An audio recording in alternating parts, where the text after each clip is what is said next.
Welcome back to the Bears Baseball Network. We had a full weekend of Bears baseball this weekend. It was great to see a ton of games in action. And I want to go ahead and get things started with. We've had some very good performances from the weekend from some of our top players. So let's talk about some studs being studs. Starting with the 4-1 12U Floyd. They had a great run this weekend.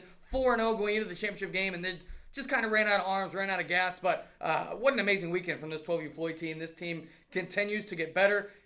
Rob told the boys this weekend they are ready to win. I think that is the truth. This team really went from being a around 500 team last year, might even been below 500 in the summer last year, to now this year off to a really great start, including a 4-1 weekend this weekend. KJ, when you look at this roster, I mean, top to bottom, you got some big-time hitters, some top prospects, and some of the best arms in the Bears. This team finally looking like they're putting it all together. What do you think about 12U Floyd 4-1 weekend?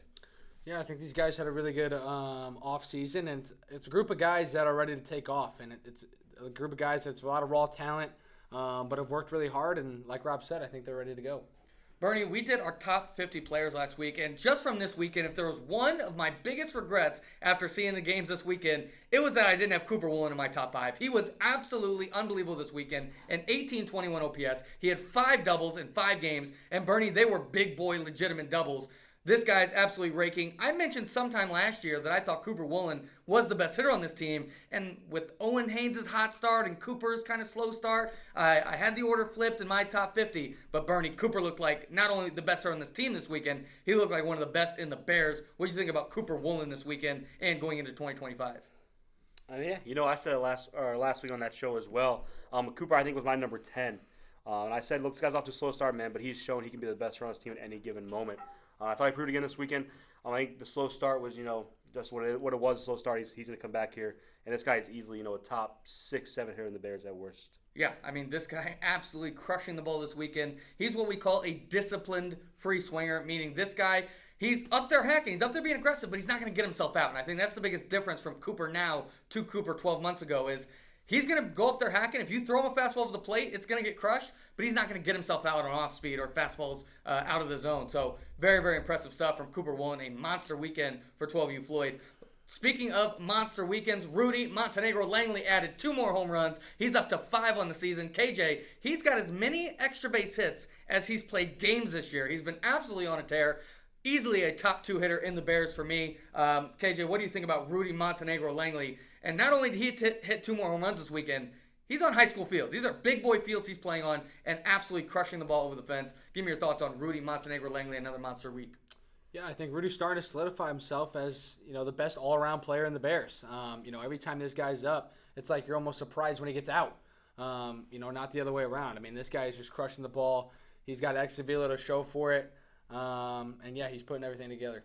Bernie, Rudy and Cooper, I think, are proven stars at this point. A guy who maybe isn't a proven star yet in the Bears, especially on the pitching side, was Alex Vo, who had a great couple of outings on the mound this weekend. 11 strikeouts, no walks. This is a guy who, Bernie, me and you talked about before the weekend. The ceiling is absolutely through the moon for Alex Vo as a pitcher. The questions have been, can he be consistently in the strike zone, especially against guys who don't want to swing against him? But he certainly was this weekend. What did you see from Alex Vo, his big outings this weekend? Yeah, I think this guy was a big benefactor of playing BLBOs this winter because he had to learn how to throw his curveball to Bears hitters. And he, got a lot better. And even if it doesn't necessarily have to be in the zone at all times, his curveball, because if he just shows that can be around the zone, his fastball becomes a lot better, how hard he already throws. But this weekend it was all together, right? The curveball's in the zone, the fastball's in the zone.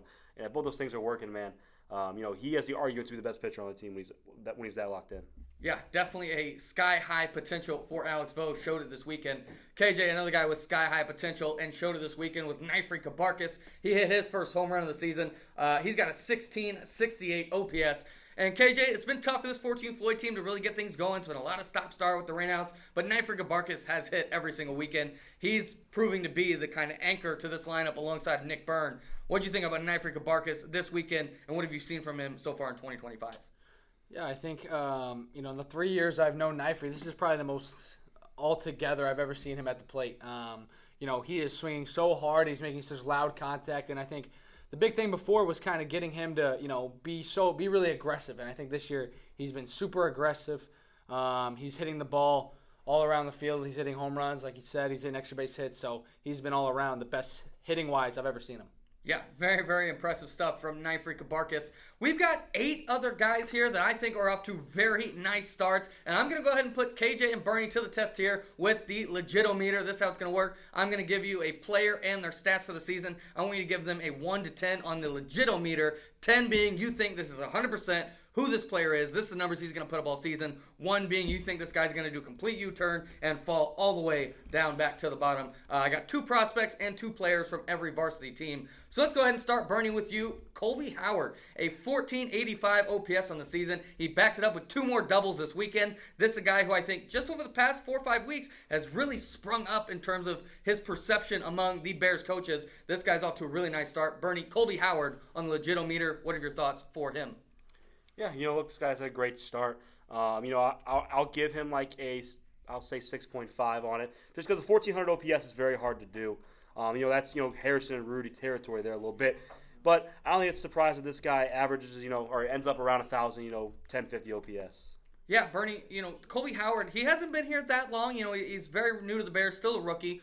What have you seen kind of the transformation from him between last fall, who, I'll be honest, Bernie, if you would have pointed him out to me last fall, I don't know if I could have given you his name. And now it feels like a lot of people are talking about him. What's been the big difference for you? Yeah, this guy joined the Bears, and he started swinging hard immediately.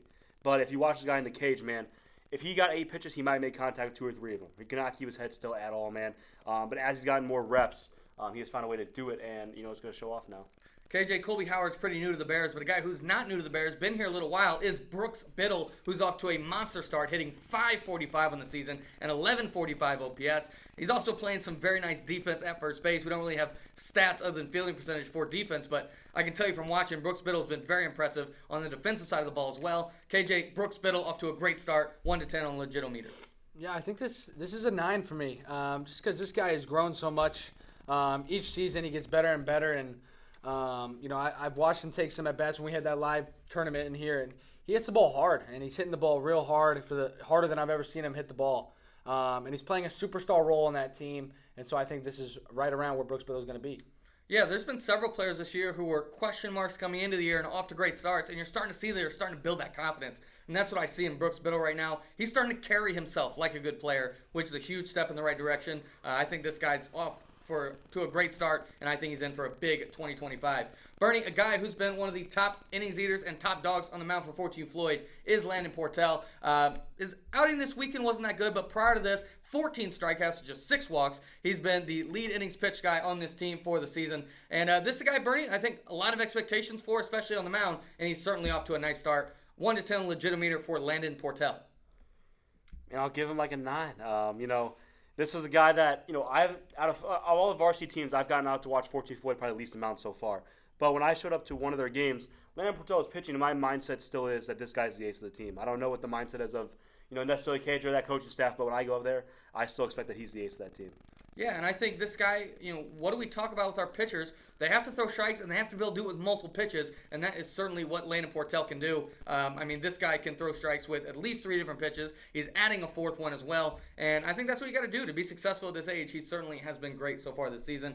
KJ, a 14U Floyd hitter off to a fantastic start at the plate, is Quentin Choate, an OPS over 1,500, a batting average at .667 for the season. This is a guy who we're all very excited about, a top 3 prospect coming into the year, and he's certainly already starting to live up to that hype. What are your thoughts on Quentin Choate, 1 to 10 on the Legitometer? Yeah, I'm going to give this one a 6. I think Quentin is great.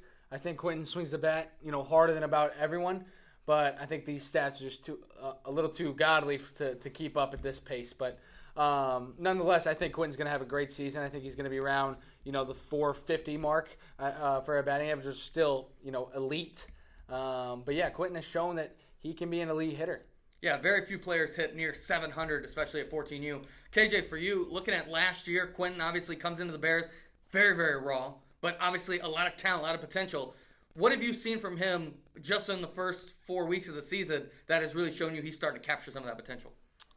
Yeah, a lot of guys, they swing 1,000% in the cages, and then they go out in the game, and sometimes they get scared of swinging and missing and try to make contact. Quentin is always the same guy. He's always an 110% swing guy, and he's kind of proven to me that he's willing to be 110% aggressive in the zone and not necessarily out of zone. He's not up there swinging pitches over his head or curveballs in the dirt. He's kind of been he's been very disciplined, and that was kind of a big surprise to me. Yeah, certainly very, very impressive start for him. Bernie, another guy off to a very impressive start with a sky-high ceiling. That's Braden Young hitting 423 and 1136 OPS. And this guy has really hit some of the most impressive balls from that Burnsville team that's not named Harrison or Rudy. I mean, this guy's been absolutely crushing the ball. Bernie, what are your thoughts on Braden Young, his start to the season? Yeah, I'm all the way there on Braden Young. I think this is, a solid. I'll give him an 8 because I think this guy is going to have at least 1,000 OPS, if not end up where he's at right now. Look, this guy's had a great start. He's still giving away some at bats to the plate. He's still reverted back to his fall form a little bit, but it keeps getting less and less, man. Every weekend he gets better and better. I think we're continuing to make great progress over the summer. KJ, last year in 2024, there's no doubt Hunter Finley was an elite innings eater. He's an elite guy who could come out and beat a bad team. But so far this year, he's looked like he's taken a step forward into one of the best pitchers in the Bears. He's got 8 strikeouts, just 2 walks. He's got a sub-2 ERA at 1.75. KJ, the legitimator here, has Hunter Finley kind of taken that step forward? What do you think about his start to 2025? Yeah, I'm gonna give this one a 10. This is a guy, I think he's not just that strike thrower anymore that's gonna beat bad teams. This guy has a legit pitch mix that all of his pitches are good. And so he can definitely absolutely beat good teams, and I think he can prove that he can be the ace of this staff. Yeah, he faced a very tough team 2 weekends ago. One of the toughest teams Burnsville's played this season, and he absolutely wiped the floor with them. I mean, he was getting a bunch of strikeouts. Obviously, he's not really a threat to walk people, but he's proven he can get hitters out as well. 1.75 ERA. I don't know if I necessarily would give him a 10. I don't think he's going to have a sub-2 ERA all season, but sub-3 I think is definitely possible, and I think he's definitely going to be in the Cy Young conversation. Hunter Finley off to a great start. Bernie, another pitcher here, another left-handed pitcher off to a nice start. This guy, I don't even know if we thought he was going to have much of a role coming in to 2025, but Fletcher Chastain has carved out a nice little role for him on the Floyd staff. 12 strikeouts, just 5 walks, an ERA under 1.